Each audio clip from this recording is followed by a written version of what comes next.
Les CSP, alors c'est une ONG qui a été créée en 83, je veux dire, et qui opère dans différents continents, notamment en Amérique latine, et en Afrique, en Asie, au Moyen-Orient et aussi en Europe, notamment en Italie et dans les pays de l'Est européen. En Afrique maintenant, on est en Algérie, au Niger, au Soudan, au Kenya, en Somalie, en Malawi, au Congo et en Botswana. Le CSP, c'est une ONG qui travaille soit dans les volets développement que dans les volets urgence. Et notamment au Niger, c'est qu'on a des volets qui sont liés à la jeunesse dans une façon transversale. Ça veut dire que, par exemple, sur les urgences, on travaille notamment sur le WASH, sur les volets choléra et sur l'assainissement, mais toujours lié aux familles et toujours, bien sûr, en concertation avec les différents clusters d'urgence qui sont notamment dans les systèmes des Nations Unies et avec les ministères concernés. Pour la partie du développement, on travaille sur différents volets, toujours liés à la jeunesse. Ça veut dire des AGR, ça veut dire volet culturel, notamment on a un gros volet sur la culture et, qui a pris des différents aspects. Un aspect intéressant pour nous, c'est l'architecture inter. Et pour nous, l'architecture inter, c'est une industrie culturelle parce qu'il pêche du passé pour avoir une meilleure architecture moderne. Les bâtiments qu'on a vus, qu'on a inventoriés pendant les projets, dans les premiers résultats du projet, notent une variété énorme d'ingénierie et d'architecture. C'est pour cela qu'on pense que l'écriture du projet, qui date maintenant de 2011, il est gagnant. Et le projet ACP est un projet qui est financé par l'Union européenne et le secrétariat des groupes des États d'Afrique, Caraïbes et Pacifique. Ce projet a commencé en 2012 pour une durée de deux ans. Ce projet comporte 4 volets. Un premier volet sur le patrimoine, avec l'inventaire du patrimoine architectural du Niger, mais aussi du Mali, du Burkina et du Cameroun. Dans les premiers résultats, qui est le patrimoine, alors l'inventaire du patrimoine inter, on a plusieurs résultats. Les premiers, c'est avant tout les liens entre les projets et les acteurs locaux du projet avec un réseau énorme d'architecture interne dans les pays.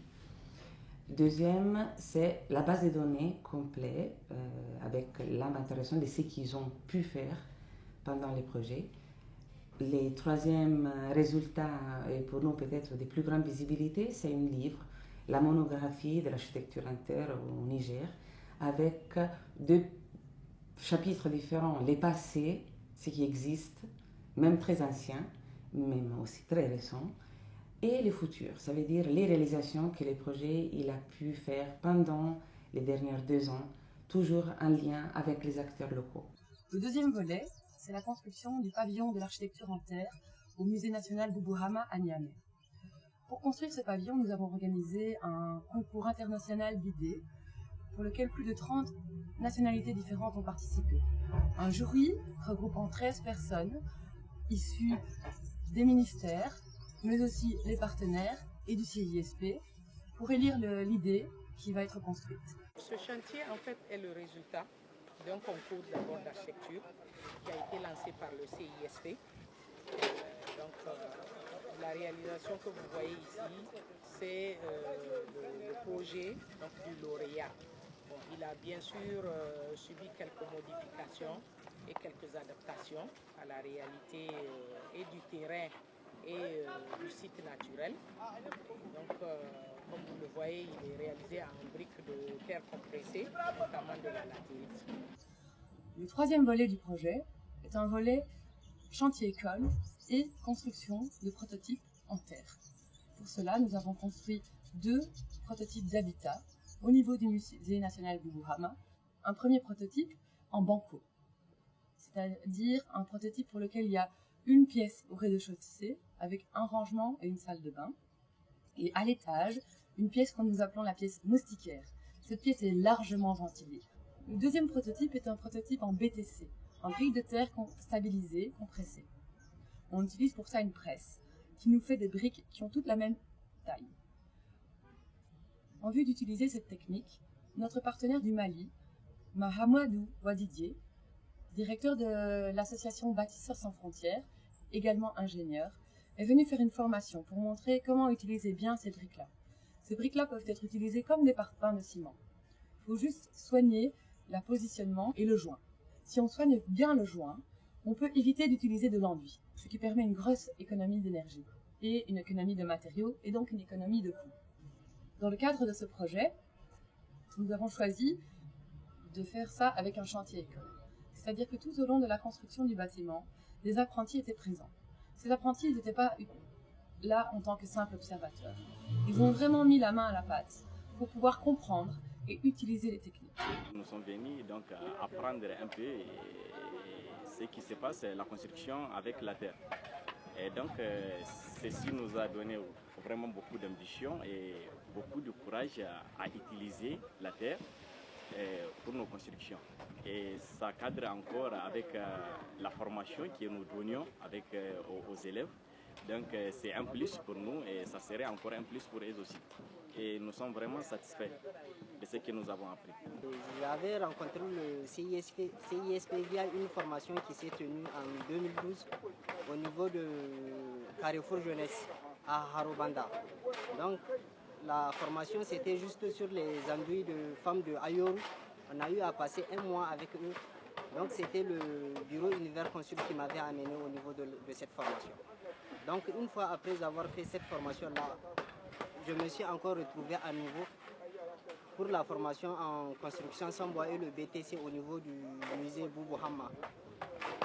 Donc j'ai eu à faire 4 mois avec eux en tant qu'apprenti sur le chantier école. Donc ce que j'aurais à dire sur la technique de construction en terre, vraiment moi j'ai apprécié. Auparavant, je ne savais pas exactement c'était quoi la terre. La terre pour moi c'est juste quelque chose d'archaïque et autre là. Mais avec vraiment le CISP, j'ai eu à connaître vraiment ce que c'est la terre, les avantages de la terre. Parce que c'est un matériau vraiment qui est local, qui a une très bonne isolation thermique et c'est quelque chose qui ne coûte pas. C'est vraiment, je lance un appel à l'endroit de tout le monde de construire en terre parce que c'est un matériau qui est vivant. Ce chantier école a été organisé avec l'Association nigérienne de construction sans bois, notre partenaire sur le projet. Ils ont une grande expérience en termes de formation. Ils ont pu faire le suivi, mais aussi la sélection des apprentis pour cette formation. L'association Construction sans bois joue un rôle assez important dans ce projet.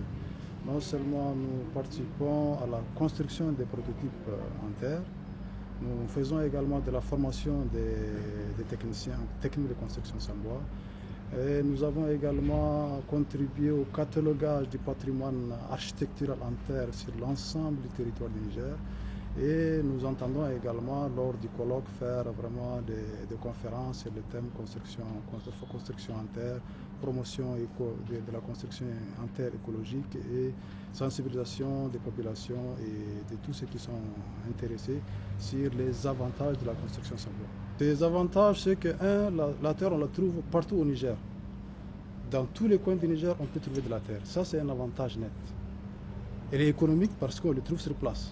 Elle est simple parce que n'importe un maçon du village peut vous construire en technique de construction sans bois. Et également, elle a un confort climatique irréprochable. Parce qu'avec les constructions sans terre, le confort climatique est démontré dans toutes nos études. Donc vous avez un confort climatique et vous avez également un confort de la poche. Donc ce fait également, nous faisons de la promotion vraiment de l'expertise locale. Aujourd'hui, si on veut construire en sans bois, il suffit de former pendant 1 mois, 2 mois les maçons locaux et ils peuvent directement commencer à construire pour les populations locales les maisons en technique de construction sans bois. Donc voilà tous les avantages. En parallèle, 5 sessions de formation théorique ont pu être données. Une première session sur la formation en général de la construction, donnée par l'association Sans Bois. Une deuxième, donnée par l'École du patrimoine africain du Bénin, qui est notre associé dans le cadre de ce projet, qui est venu donner son expérience en termes de chantier et de chantier-école. Ensuite, on a eu une session de formation entrepreneuriale. Formation donnée par notre collaborateur au CISP, M. Ado Gonda. Cette formation a porté sur la gestion d'une entreprise. Comment créer une entreprise, du cadre administratif, comptable, juridique, mais aussi la gestion de la communication. Ensuite, une formation sur le BTC, comme je vous le disais, a été proposée par M. Mahamadou Ouadidier des Bâtisseurs Sans Frontières. Une autre formation sur les enduits à la chaux par M. Arsène Tuina de l'ONG Développement Workshop du Burkina Faso. Mais aussi, notre partenaire du Cameroun, Amélie Essessé, a donné une formation sur les enduits décoratifs de Ayoru. Enfin, Mariam Si, du cabinet d'architecture Architerre, est venue pour donner une formation sur la technique du pisé. Pas mon premier séjour à Niamey, je suis venue dans le cadre toujours de ce projet-là une première fois pour monter le projet avec les CISP pour démarrer le travail. Ma mission cette fois-ci c'est de venir faire des murs en pisé. Le pisé est une technique, donc, comme je disais tout à l'heure, qui n'est pas très répandue à Niamey ici, au Niger ici, mais qui mérite d'être connue pour différentes qualités techniques et esthétiques et aussi thermiques. Donc on veut essayer de tester cette technique ici. Ma mission c'est d'apprendre aux maçons ici, comme c'est aussi un chantier école, d'apprendre aux apprentis, aux maçons, aux techniciens, comment faire du pisé, dans l'objectif que ce soit une technique qui puisse être utilisée après, que les gens s'intéressent à ça et qu'on puisse, pourquoi pas, le tester dans d'autres choses. Le pisé, alors, c'est une technique de construction en terre qui est l'équivalent du béton en terre, en architecture de terre. Parce que c'est une terre qui est composée de différents grains, du plus petit grain au plus gros, de manière à former un mélange homogène et uniforme qui va être coffré. Donc à côté ici, on a un coffrage, donc comme on fait dans le béton, on a un coffrage en bois ou métallique en fonction de comment on peut faire le coffrage, et dans lequel on met de la terre et on dame pour avoir. La différence avec le béton, c'est que le béton, on coule et puis ça sèche et puis après ça, on ne peut rien en faire. Avec la terre, on dame, ça devient un mur, un bloc, un monolithique, mais si par hasard on a envie de refaire, on reprend la même terre et on la refait.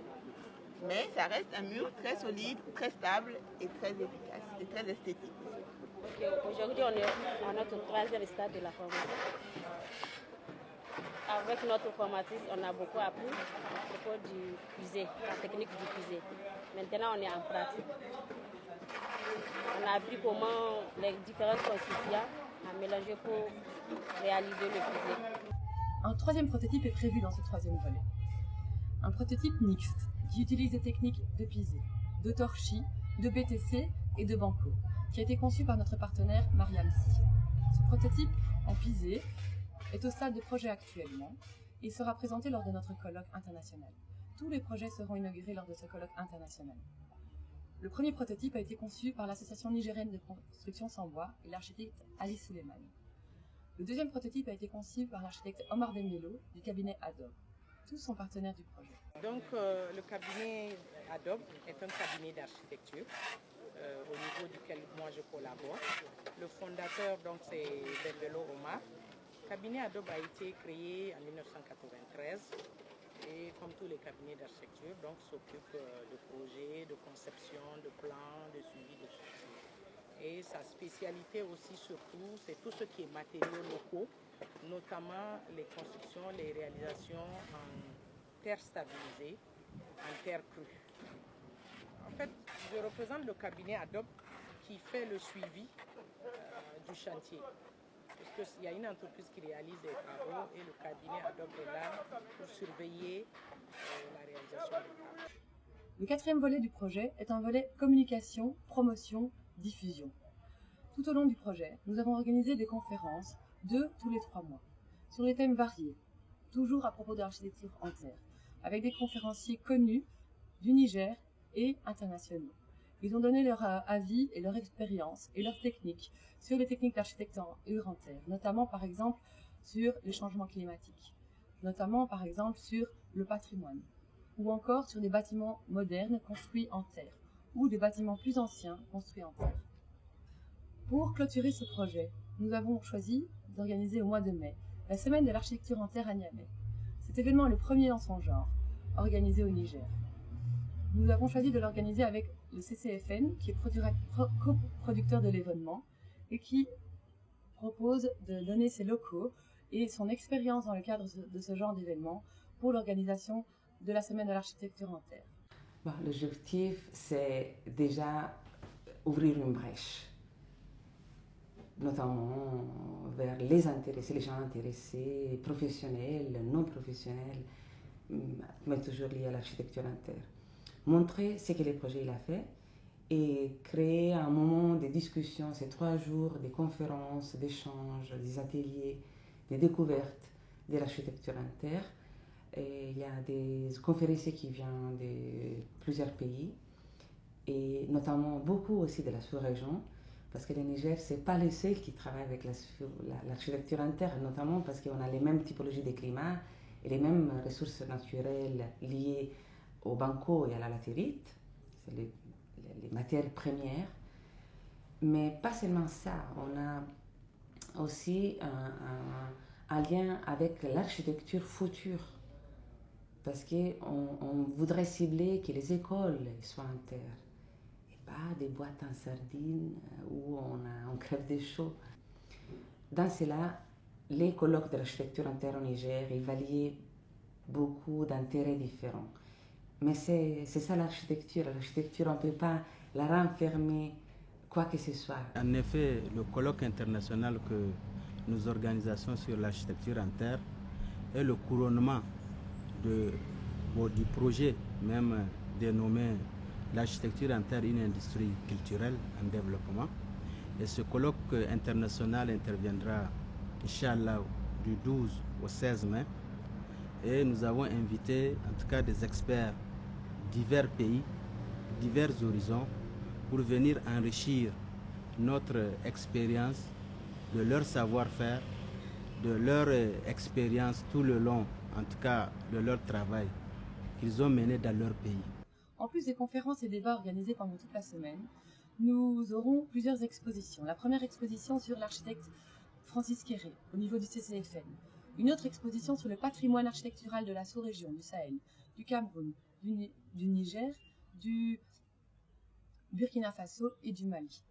En plus, nous proposerons l'exposition des 10 premiers lauréats du concours d'idées pour la construction du pavillon. Ces expositions auront lieu dans le nouveau pavillon de l'architecture en terre, finalisé pour l'exposition, finalisé pour l'événement. En plus de ceci, nous organisons un salon des matériaux locaux au niveau du pavillon des expositions temporaires du Musée national Bougourama.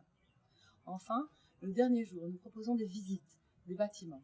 Ces visites, elles auront lieu au niveau du musée, au niveau de certains bâtiments construits en terre à Niamey, des bâtiments modernes, contemporains. Les conférences, elles seront organisées autour de 3 thèmes. Le premier thème, c'est le patrimoine. Le deuxième thème, c'est la formation. Le troisième thème, c'est l'architecture contemporaine, pour montrer que cette architecture en terre, elle se base sur des savoir-faire existants. On fait un exemple, surtout la mosquée d'Agadez, elle est un patrimoine archéologique parce qu'elle a une datation très ancienne. Et les savoir-faire, ils restent parce que c'est un bâtiment qui est maintenu par la population d'Agadez. Ça veut dire que les savoir-faire, il est là encore. Mais peut-être on est la dernière génération, ou dans 1 ou 2 générations, il va disparaître. Il va disparaître parce qu'il y a des facteurs très importants.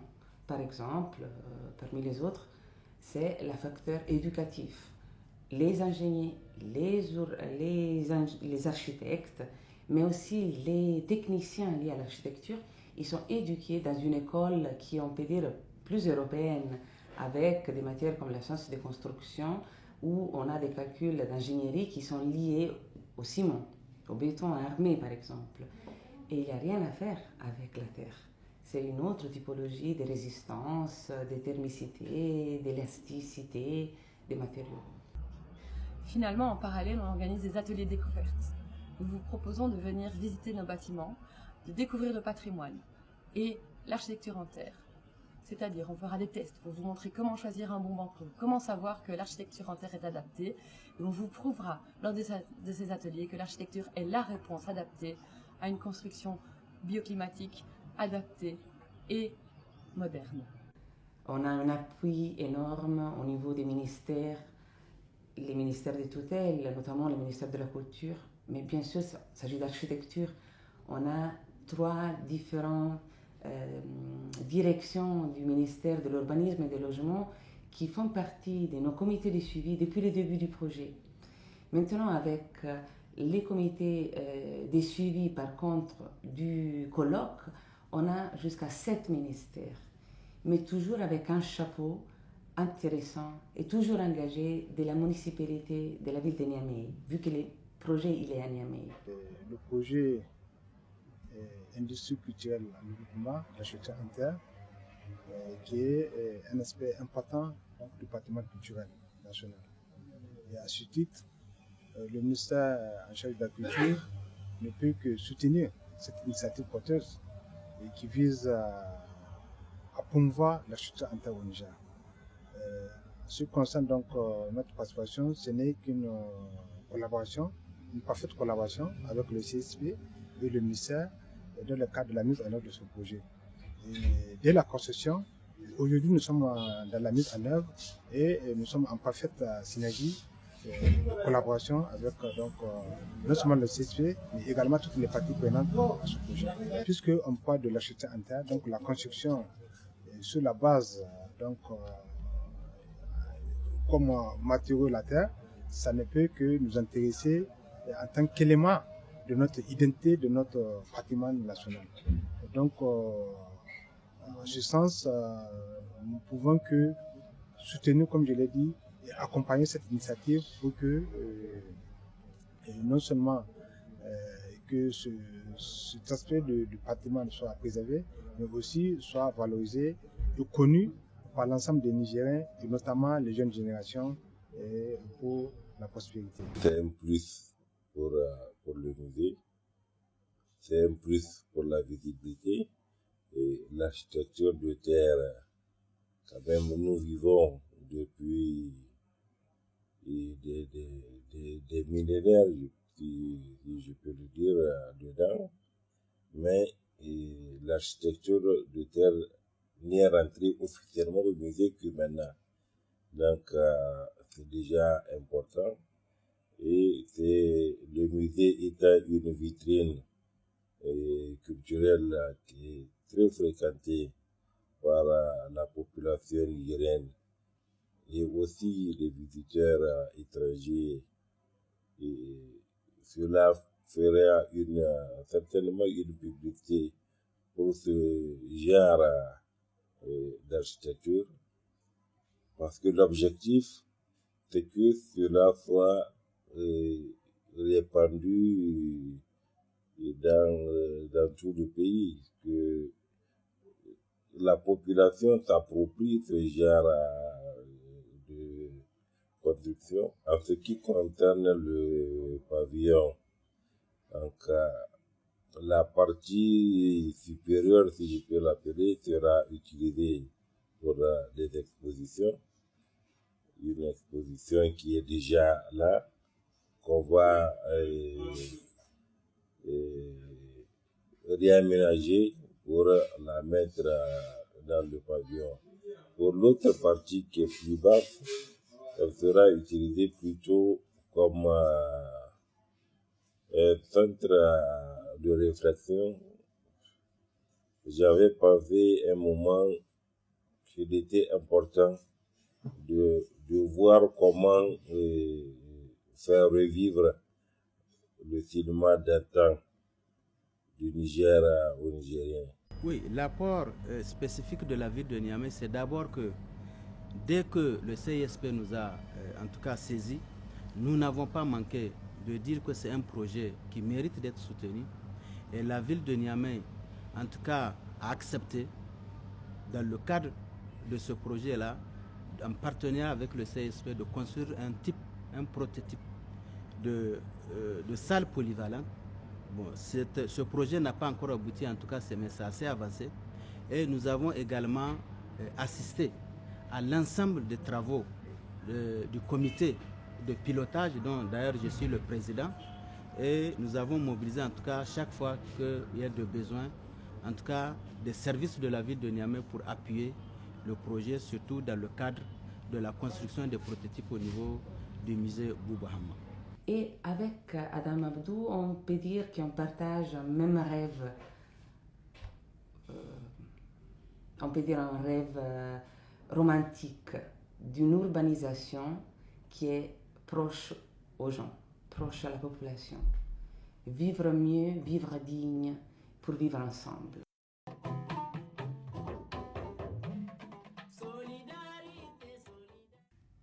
Les matériaux nécessaires à la fabrication des briques en terre compressée sont la latérite tamisée, le sable et le ciment.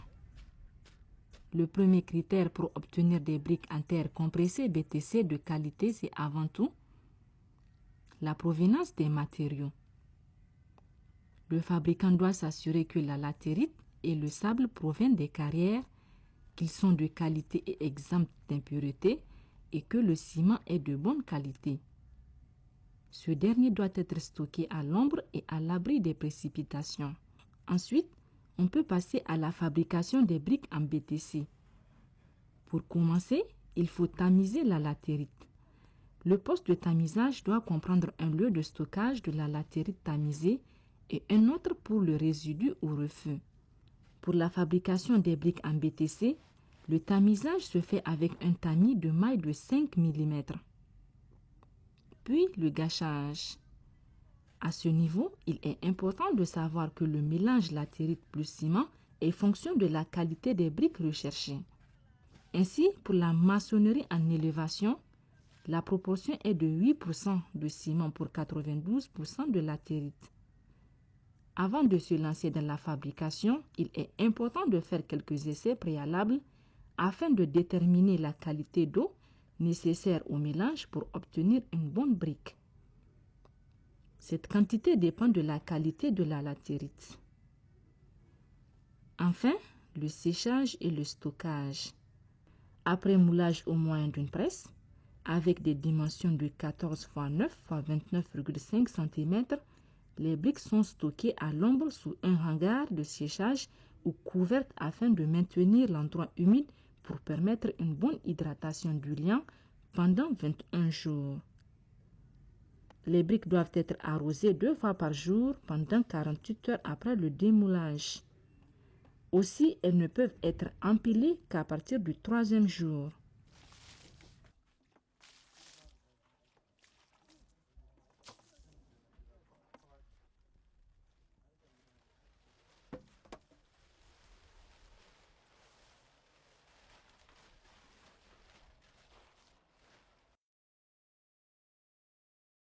Les matériaux qui interviennent dans la fabrication des briques en banco sont le banco et l'eau de gâchage exempte de toute impureté.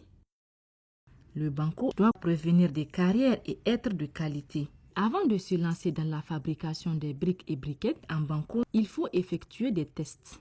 D'abord, pour commencer le test, il faut d'abord prendre une boule de banco. Par exemple, ça là, quand je viens sur une carrière, c'est de prendre le morceau de banco sur la carrière et faire le test d'écrasement de toucher. Donc je touche ça maintenant. Maintenant, ça c'est le premier que je veux faire.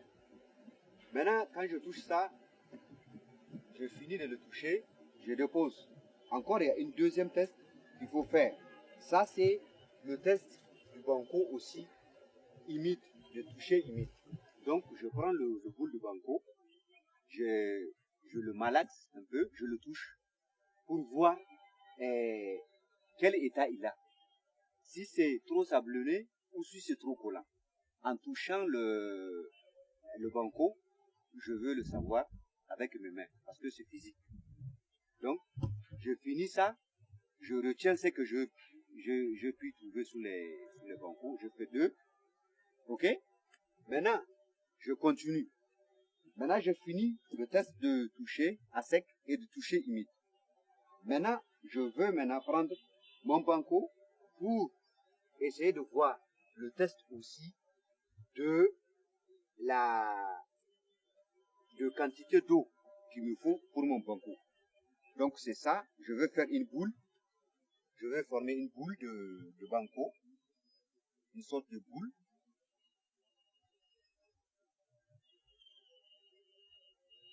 Donc ça, c'est ça qu'on appelle le test de résistance. Pour voir. Donc j'amène toujours mon banco vers mes épaules. Maintenant, je lâche. Voilà. Ça veut dire que le banco là est bon. Pourquoi? Parce qu'une fois que c'est pas bon, ça va rester intact, comme je l'ai comme ça. Ça va venir, si c'est pas bon, c'est soit ça vient comme ça reste collant, soit ça se disperse carrément, mais avec, quand il y a, par exemple, quand ça, si je fais ça, bon, toujours c'est bon. Mais si c'est pas bon, normalement ça doit se disperser, boule par boule quoi. Ça veut dire que c'est trop collant. Le banco est trop collant, il y a trop d'algae. Donc c'est ça qu'on appelle le test pour voir est-ce que quand je vais faire avec ce banco là, quand je vais faire mes briques et quand je construis avec le mortier, est-ce que ça va aller. Maintenant quand je finis tout ça là, il y a un test aussi que je veux faire de cigare. C'est ça qu'on appelle le test de cigare. Donc je vais mouler mon banco, je vais malaxer, comme on le pétrit dans le... Quand le manœuvre, ils font le banco, il met la main, le pied dans le pâte, comme on le dit. Donc, moi, je vais faire pour le test des cigares. Je dois, je sais pas, normalement, je vais faire ça avec un mètre ou une kitsch, ou un kitsch comme ça. Je dois le faire comme ça.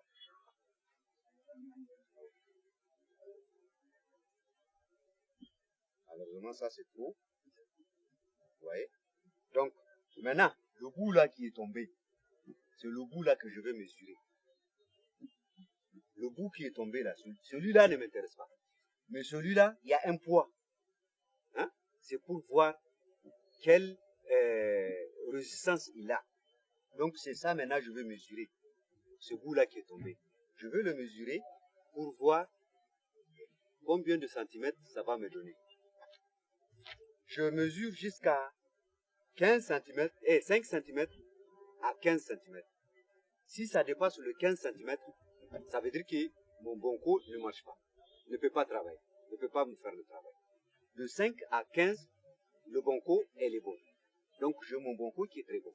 Maintenant je sais que ça là, ça peut me faire au moins 10. Donc j'ai le bon banco. Maintenant si ça dépasse 20, 25, c'est à rejeter. Parce qu'il y a trop de côtes. Donc, elle ne peut pas se couper. C'est pas possible. Donc, je ne peux pas travailler avec ce banco. Ouais. Donc, c'est ça le test des cigares. Il y a aussi une deuxième test de résistance. Pour voir, maintenant, aujourd'hui, je peux faire mon bâtiment. Quelle est sa résistance? Quelle est la résistance du banco? Donc, je vais faire encore une autre boule. Je vais former une autre boule.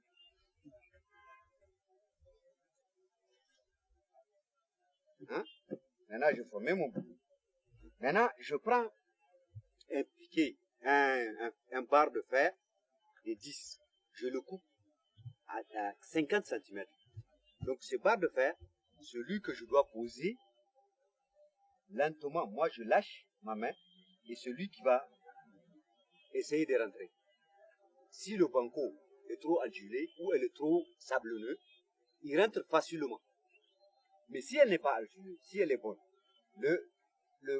quelques centimètres que je vais mettre, c'est 2 cm. Je vais trouver. À partir de 2 cm, je sais que mon banco est bon. Elle est résistante. Elle peut me faire mon travail.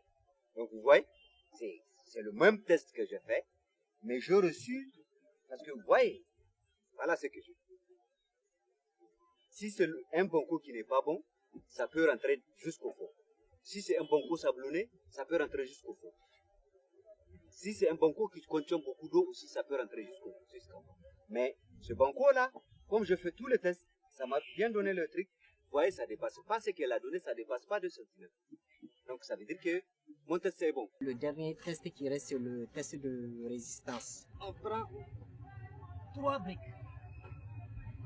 Les 2 premières briques qu'on place, on les dispose ainsi, tout en essayant d'avoir un espacement d'à peu près 20 cm entre les deux. Là, on a les 20 cm. Et on prend la 3e brique, qu'on dépose au bon milieu des 2 autres qui sont en bas. Et une fois après avoir fait ce dispositif, on essaie de piétiner au milieu comme ça la 3e brique avec un seul pied. Donc on essaie vraiment d'exercer tout notre poids au niveau de ce pied-là qui est là-dessus. Si ça ne casse pas, cela veut dire que nos briques sont bonnes. Dans le cas échéant donc, c'est à rejeter tout ce qu'on a fait comme test auparavant et à refaire maintenant en cherchant une autre carrière. Les murs en briques en banco ne peuvent se construire qu'avec des briques sèches. Pour la construction des murs, on a besoin de briques en terre crue de dimension 20 x 14 x 40 cm, dites briques de Wallam.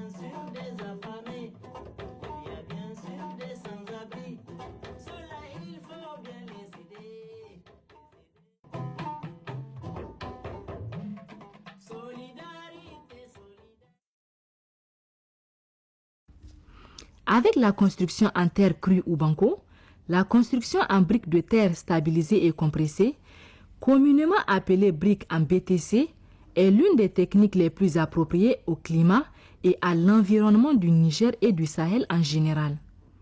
Ces dernières années, cette technique de fabrication des briques a évolué et a été modernisée en améliorant les presses.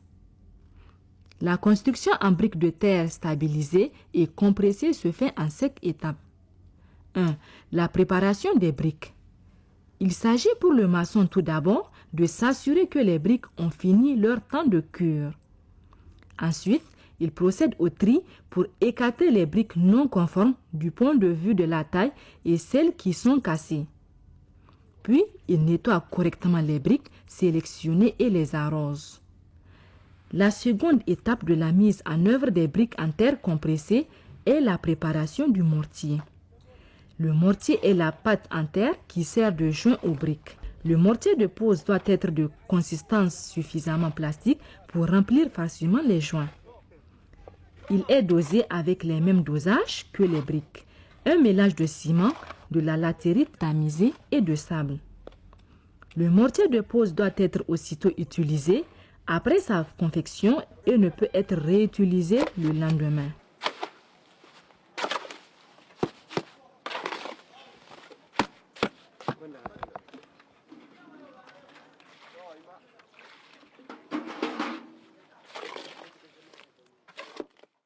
La troisième étape est consacrée à la préparation du support.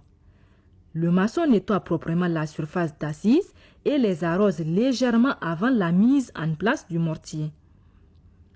La quatrième étape de construction en briques de terre stabilisées et compressées consiste à la pose des briques. Avant de commencer le mur, il faut placer une membrane en plastique polyane sous le premier lit des briques en BTC dans le but d'éviter les remontées capillaires. Ensuite, les briques sont posées selon l'appareillage, c'est-à-dire le dessin que les briques font entre elles, tout en veillant scrupuleusement à la non-superposition des joints verticaux. Les joints assises horizontaux auront une épaisseur maximale de 2 cm. Quant aux joints verticaux, ils auront une épaisseur maximale de 1,5 cm.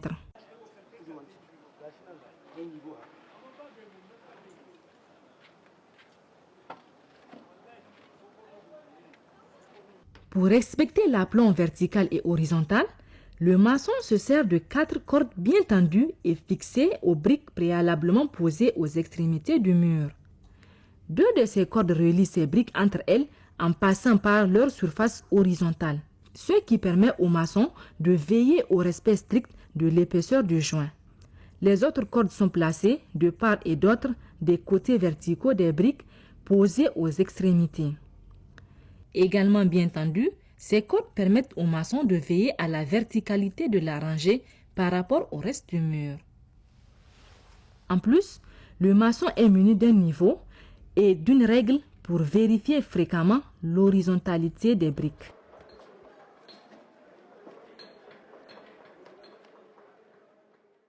La dernière étape de la construction en briques de terre stabilisées et compressées est la finition de réjointaillage. Une fois le mur terminé, le maçon procède à l'uniformisation des joints avec un niveau et une règle. La qualité du mur en briques en terre stabilisées et compressées permet de faire l'économie de l'enduit car le mur ainsi créé est assez résistant.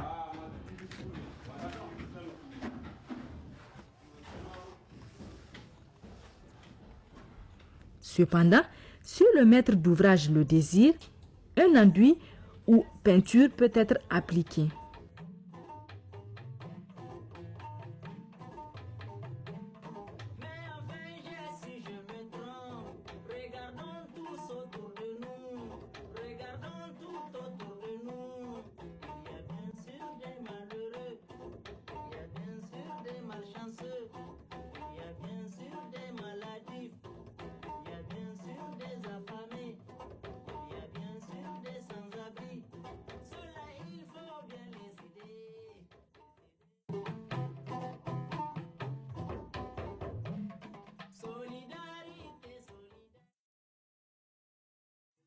La maçonnerie de coupole comprend 3 étapes essentielles. Étape numéro 1. Fixation de guide mobile ou compas. Le guide mobile sert à agencer les briquettes pour l'obtention de la forme sphérique de la coupole et la délimitation de sa hauteur. Pour fixer le guide mobile, le maçon doit déterminer le centre de la pièce à couvrir, creuser un trou pour la mise en place du tuyau central. Puis, la hauteur du point de naissance de la coupole est déterminée en fonction des dimensions de la pièce. Après avoir fixé le tuyau central, la taille du guide mobile est calée à une longueur faisant 4/3 de la diagonale de la pièce. Étape numéro 2. Tracé des pieds de la coupole et réalisation des cavités. Une fois le guide mobile mis en place, il faut tracer les pieds de la coupole au niveau des angles de la pièce sur la maçonnerie et tailler cette dernière jusqu'à une profondeur de 20 cm.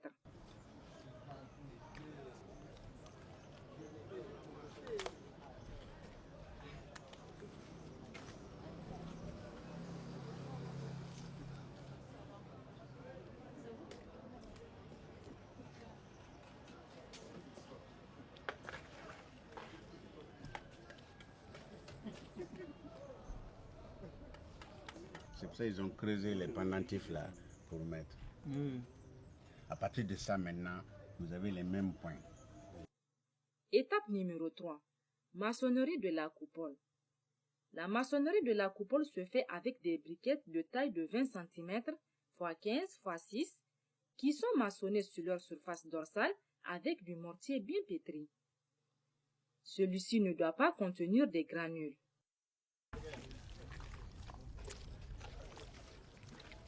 C'est le guide mobile qui donne la forme sphérique à la coupole et la composition des briquettes.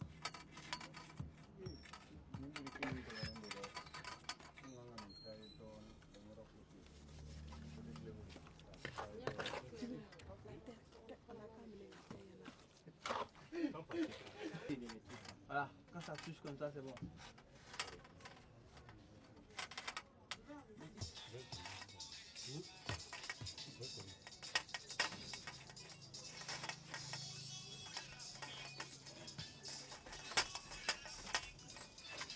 Pour une bonne stabilité de la coupole, il est important de ne pas fermer trop rapidement afin d'éviter l'effondrement et de permettre un bon séchage de la maçonnerie.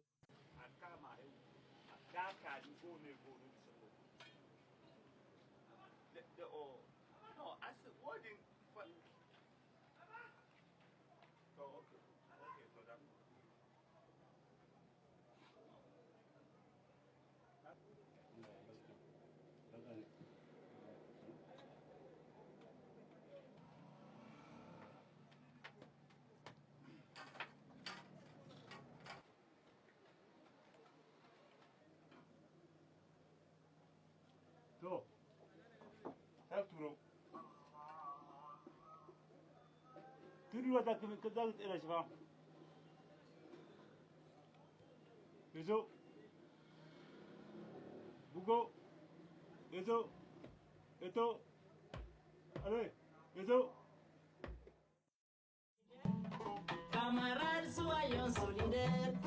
Chers amis, soyons solidaires. Chers parents, soyons solidaires. Les matériaux qui interviennent dans la composition de l'enduit à la chaux sont la chaux, le sable, la terre et l'eau. La chaux doit être éteinte, en poudre, bien conditionnée et ne doit contenir aucune impureté. Le sable doit provenir de carrières et exempt de toute impureté. La terre, quant à elle, doit être exempte du déblai et provenir de carrières. Enfin, l'eau de gâchage doit être propre et exempte de toute impureté. L'enduit à la chaux peut s'appliquer à l'extérieur comme à l'intérieur de la construction. Il est important de réaliser des tests sur une portion de mur et de le laisser sécher en vue d'adapter le mélange. Dans ce cas précis, à l'extérieur, sa composition est la suivante. Notons que l'unité de mesure est un seau d'une contenance de 10 litres. Ainsi, le maçon mélangera 3 seaux de sable rouge, 1,5 seau de latérite, 1,5 seau de sable, 1,5 seau de chaux et 3 à 4 seaux d'eau. À l'intérieur, le maçon mélangera 3 seaux de sable blanc pour 3 seaux de terre, c'est-à-dire de sable de déblai, 1,5 seau de chaux et 3 à 4 seaux d'eau. Dans les deux cas, les agrégats et la chaux sont d'abord suffisamment mélangés à sec.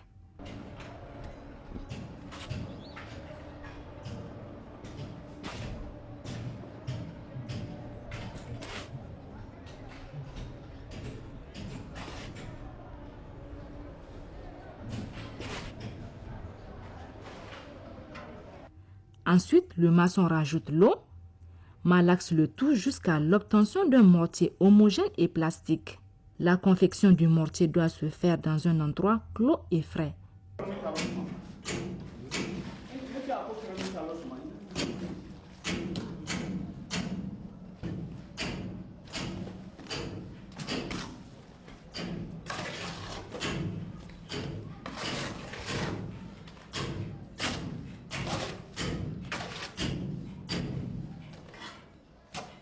Avant l'application du mortier au support, ce dernier est préparé.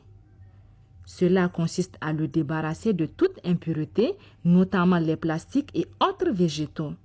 Si le support est en banco, l'enduit est appliqué directement.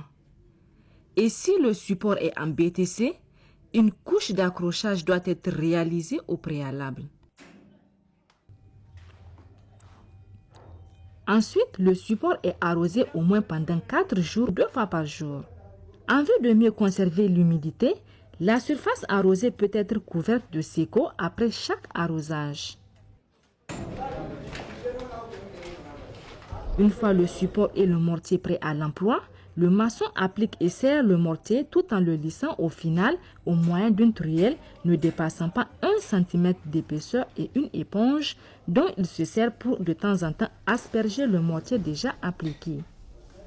Après séchage, l'enduit est aspergé d'eau doucement durant 3 jours.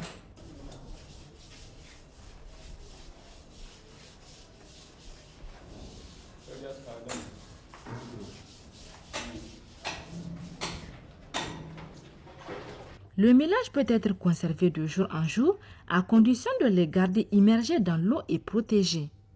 Si des fissures apparaissent dans l'enduit ou s'il est endommagé, celui-ci peut être raccordé à tout moment. Enduit à la gomme arabique. Il s'agit tout d'abord de se procurer de la gomme arabique propre, de tremper une quantité d'un seau à gaz, soit 10 litres dans de l'eau propre d'un volume d'un tiers de tonneau, à peu près 67 litres pendant au moins 24 heures. Ensuite, il faut se procurer de sable propre, tamisé et très rouge. S'il ne l'est pas suffisamment, on peut y ajouter de l'ocre rouge. Le dosage se fait à raison de 2 brouettes de sable pour un seau à gaz de la solution de gomme arabique. Le tout est malaxé en ajoutant de l'eau jusqu'à l'obtention de la plasticité requise. Le mélange doit se faire sur une aire propre.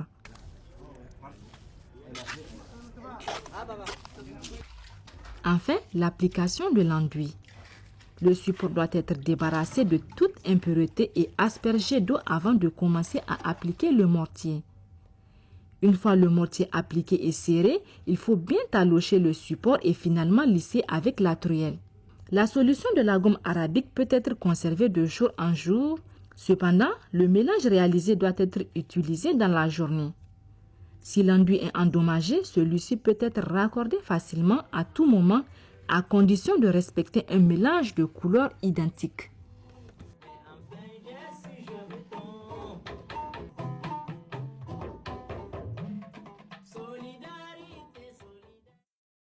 À Ayoru, localité située à environ 200 km au nord de Niamey, la capitale du Niger, les femmes sont dépositaires d'une technique d'enduit transmise par les femmes. Cette pratique aux résultats splendides a été utilisée pour décorer les murs de l'école de couture de l'ONG Carrefour Jeunesse Niger à Niamey par le CISP.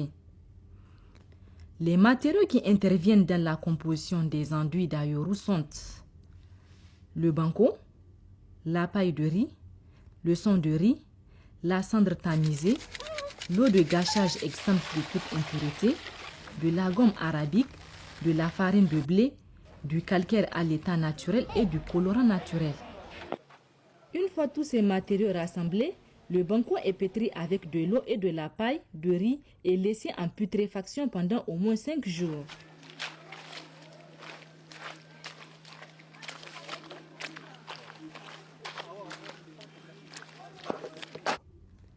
Ensuite, le maçon ajoutera pour chaque brouette de 50 litres de banco putrifié 4 tasses de son de riz. La contenance de la tasse doit être de 2 litres. Et 3 tasses aussi d'une contenance de 2 litres de cendre tamisée. Puis, l'ensemble est mélangé jusqu'à l'obtention d'une pâte consistante. La deuxième étape consiste à la préparation de la surface du mur en banco sur lequel sera appliqué l'enduit. Il faut éliminer les reliefs importants à l'aide de la tranche d'une pelle de façon à avoir une surface uniforme. La troisième étape, c'est l'application au support. Il faut au préalable se mouiller la main et pour qu'elle le soit en permanence, il faut garder à portée un bol d'eau. Chaque tas de 2 jets de main est ensuite étalé avec le plat de main jusqu'à couvrir toutes les surfaces, y compris la toiture. La couche ne doit pas dépasser une épaisseur de 1 cm. Pour étaler la pâte, il faut garder les doigts serrés et la main plate, ne pas appuyer et effectuer un mouvement du bras du bas vers le haut.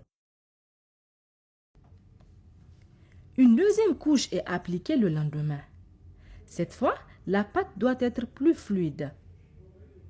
Il faut veiller à fermer toutes les fissures apparues avec le plat de la main toujours. Un jour après, la troisième couche suit avec une pâte presque fluide. Il faut badigeonner et lisser le support à l'aide d'un morceau de tissu. Si on n'a pas tamisé ça avec le déchet qui est... La quatrième étape est celle de la préparation de la composition de la peinture. Il s'agit dans un premier temps de tremper de la gomme arabique dans de l'eau pendant 24 heures. Ensuite, il faut chauffer de l'eau et faire de la bouillie avec de la farine de blé. Par la suite, il faut broyer du calcaire jusqu'à l'obtention d'une poudre. Après avoir réuni tous ces éléments, il faut les mélanger dans un grand récipient jusqu'à obtenir un liquide homogène.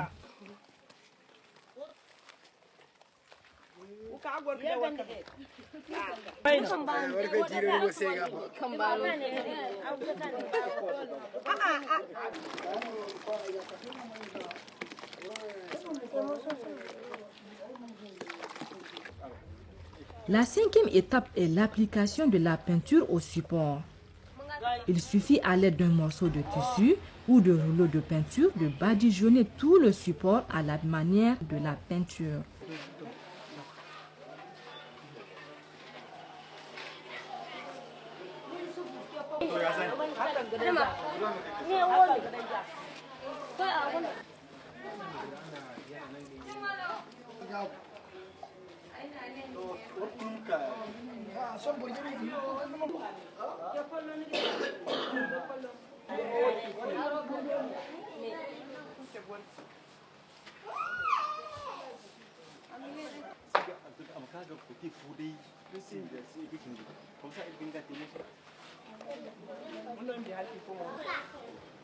Enfin, la préparation et l'utilisation des colorants.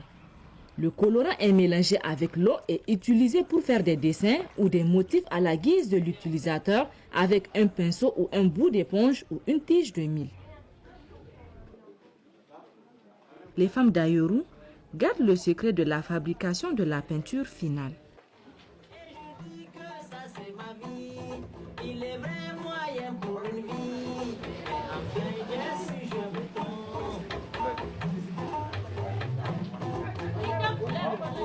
Trois activités ont marqué le lancement de la semaine de l'architecture en terre prévue du 12 au 16 mai 2014. Après avoir procédé au lancement officiel, M. Ousmane Abdou, ministre de la Culture, des Arts et Loisirs, accompagné de nombreux experts de l'architecture en terre nationaux et internationaux, se sont rendus au Musée national Boubou Hama pour l'inauguration du pavillon de l'architecture en terre. 2 compartiments d'environ 114 mètres carrés, reliés par une toiture métallique, construit dans le cadre des chantiers écoles du projet et offert au Musée national Boubou Hama. Le ministre s'est dit satisfait par le résultat des travaux.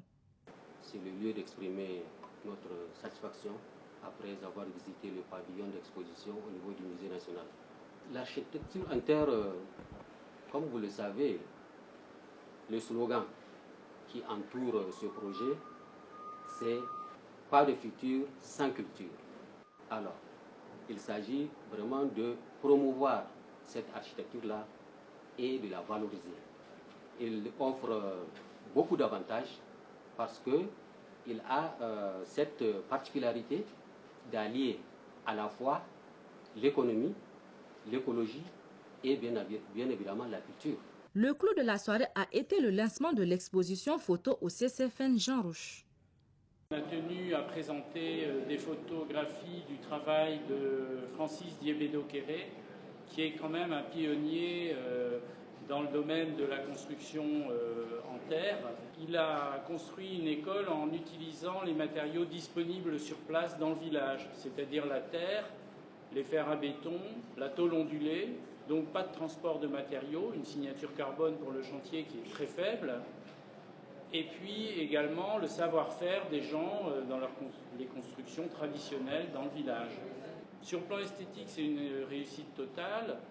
Ça fonctionne très bien puisque l'air chaud s'évacue des classes l'air rentre par les fenêtres, s'évacue par en haut, l'air chaud montant sort par les ouvertures qui se trouvent sur la périphérie du bâtiment, et l'effet Venturi produit par l'écart entre la toiture en terre et la surtoiture en métal fait qu'il y a un courant d'air permanent et que l'air chaud s'en va. Mais enfin, si je me trompe, regardons tous autour de nous, regardons tout autour de nous. Il y a bien sûr des malheureux, il y a bien sûr des malchanceux, il y a bien sûr des malheureux.